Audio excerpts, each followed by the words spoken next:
పరిస్థితులకు అనుగుణంగా ఉండే ఆనందం ఆనందమే కాదు.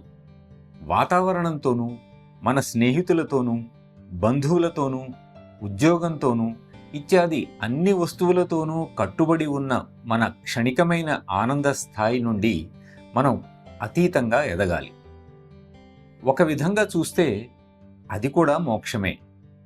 నాకు ఉన్నా లేకపోయినా, మెత్తని పరుపు మీద పడుకున్నా, కటిక నేల మీద పడుకున్నా, వేణీళ్లతో స్నానం చేసినా, చన్నీళ్లతో స్నానం చేసినా నేను ఆనందంగానే ఉండగలగాలి.